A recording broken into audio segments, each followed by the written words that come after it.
This is the BGT Red Zone wedge shaft, 115 grams, thick old bit of graphite down here, then it goes into this bit, and then we've got a normal size bit of shaft down here. Big benefits in low torque on these shafts, less twist, less variation in the flight of the shot, and I've repeatedly seen that result.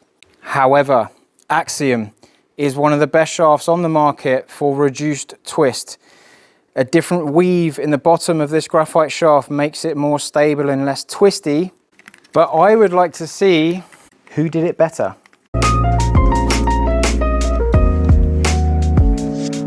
Now, both of these shafts are an upcharge. They are not cheap shafts, but the benefits in feel on the Red Zone are fantastic. And the benefits of consistency in the Axiom through a set of irons are absolutely fantastic. On a 58-degree wedge, I want to see how fantastic. So let's kick things off with a 41-yard shot over some bunkers with the Axiom. Drop kick, fatted it. I've been using the Red Zone for the last video, and it is a different feel. Once you use a shaft repeatedly, you kind of tune into it. That was better. Little squeezy to the right, stop nice and quick. For a 40-yard shot at 8,000 spin, that is quite nice. So the ball is moving to the right a smidge, unless I correct myself there. This is a more heavy-handed shaft. It is a more rigid, stout, strong shaft.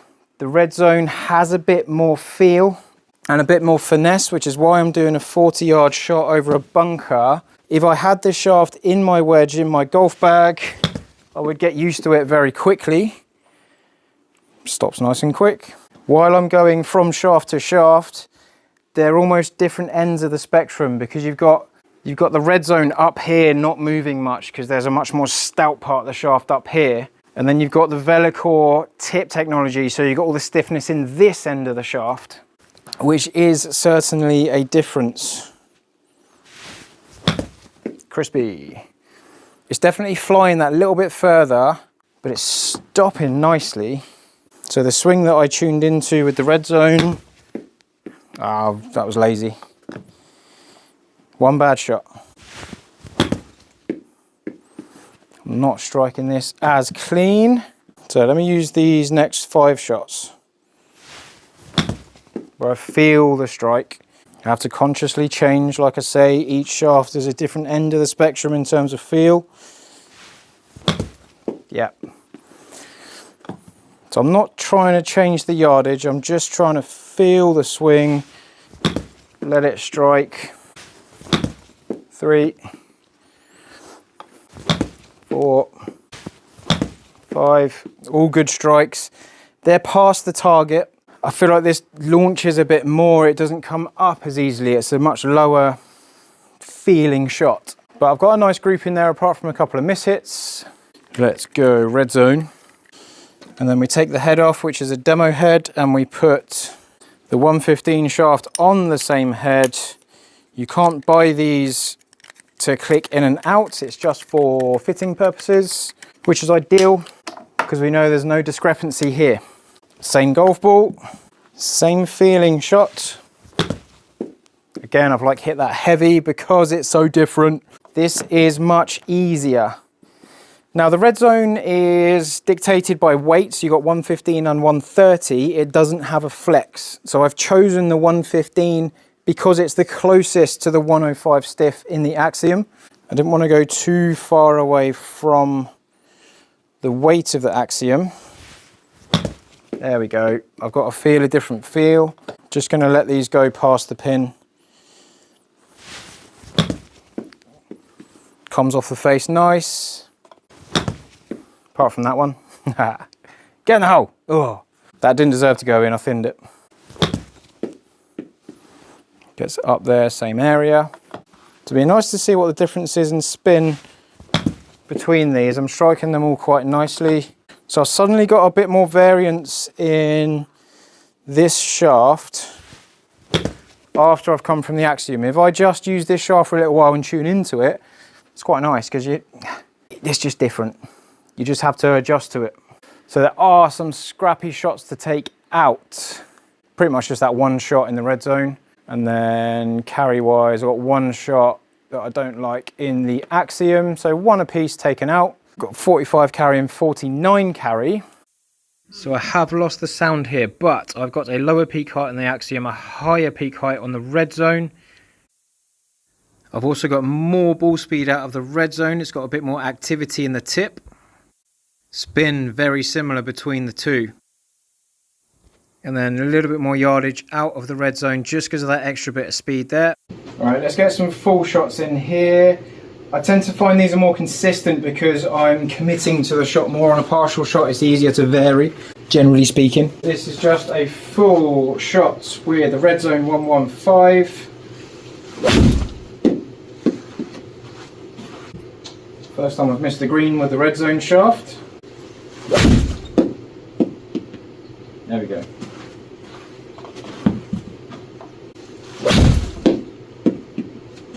Same spot. Once I wake up and commit to the shot, I'm hitting the same shot in the same spot.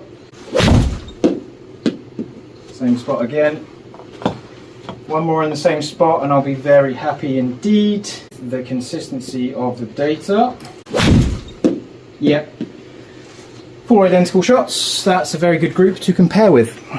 Now I'd say one of the benefits of the Axiom shaft in a wedge is like if you've got that Axiom shafts in your irons and you wanted to continue those Axiom shafts down into the wedges, that is not a bad idea at all. 3 wedges is 330 quid, give or take. If we go into the red zone, it is a little bit more expensive. They're £170 a pop, give or take. So you're looking at a bit more. Yeah, you're looking more like 510 quid for the 3 shafts. But I think it's one of those scenarios where if you're going to spend that money into them, you're going to put that money into your clubs because you want the best performance available to you. And largely, like if you're looking at this video, you're not really worried about the cost of these shafts. You just want to see which one's the best, or the pros and cons of both, which way you want to lean for your game, your performance, what you're trying to achieve in feel or flight. Axiom does feel harder. Feel like there could be a little bit more grip on the face because there's less deflection. Nice. Same sort of place.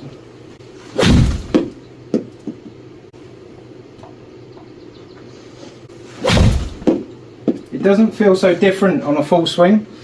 On a partial swing there was a big difference in feel and how the ball was reacting off it. On a full swing I'm not feeling as much separation. I feel like I'm putting a club through the ball.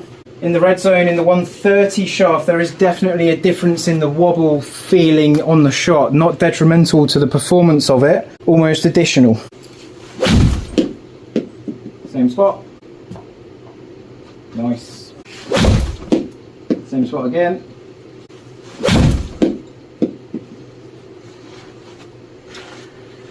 They're both good shafts, let's face it.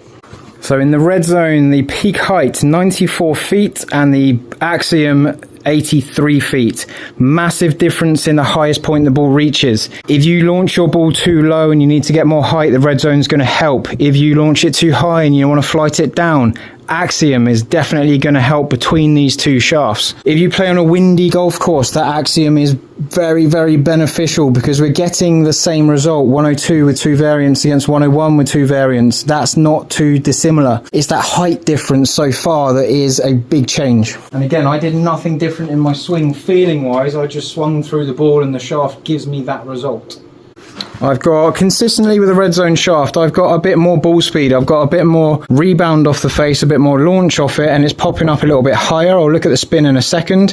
Variance in spin a bit bigger, tighter in spin on the Axiom. But again, like, not much to say about them. The variance is good.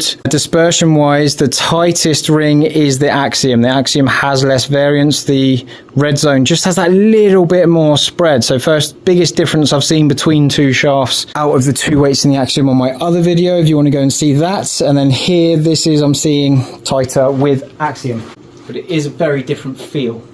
Red zone is faster, it's launching higher, it's got 10,600, not quite as much pace in it. lower flight, 11,000 spin. So we've got 400 revs more spin, just over, to get the same results. And it's coming in 2 degrees different, 2.2 degrees different. So this is still going up and down more. Axiom is flighting lower, coming in a little bit shallower, but gripping nicely.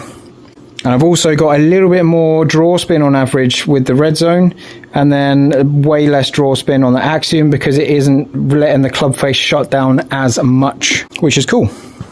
So one thing I do really value when I'm looking at a wedge shaft is how consistently do I hit my number? How consistently do I get my yardage? Because if I'm going over a bunker to a tight pin, I just want to know that my yardage is more reliable. If I get a bigger spread in carry with one shaft over another in testing, I'm not going to choose that shaft for the golf course because the other shaft goes a bit tighter. My front to back dispersion with these two shafts, the Axiom and the Red Zone, are just as consistent as each other.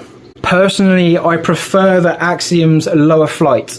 I'm not a fan of the ball going up too high in terms of its overall height because the wind's going to affect that a little bit more. However, in an ideal world, in my golf bag, what I would do, having hit these shafts a few times, I would go with, I'm going to have 4 wedges in my next set of irons, and I'm going to have 48, 52, 56, 60, so I've got 4 wedges there. Axiom in the irons all the way down, and then I'd carry on that Axiom in the 48, 52, 56, and then in the 60, I'd go for that Red Zone in there, because that's 6, and I'd go Red Zone 130, because I've just got that little bit more feel. I just like how it comes off. When I'm hitting a full shot with the Red Zone, it's got more height.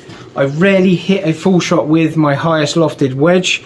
It's when I hit the wrong fairway and I need to go up and over some trees that's the most likely scenario that I use a full shot. But if I know it's got a higher peak height in that scenario, I know I've got more chance of flighting over those trees. Again, that's a very rare scenario. But around the edges of the greens as well, I want that softer feel, I want that easier use of club. I don't want to have to like force it to react when I'm hitting my little delicate shots around the edge of the green, which is why I think the Red Zone in the 60 for me is gonna be the way to go. I really like it. But I just want that continuation from the irons and the rest of the wedges, and it's a flight down. So then the 60 separates a bit more from the other ones, because the 60 for me is a very specific use of a club. So I hope I haven't waffled on too much there, but I'll see you on the next video. Don't forget to like and comment anything that you think. Have you used these shafts? Because they're both delightful. What would you go for? Would you go for that higher flight or that lower flight between the two? What do you need in your game? See you next time.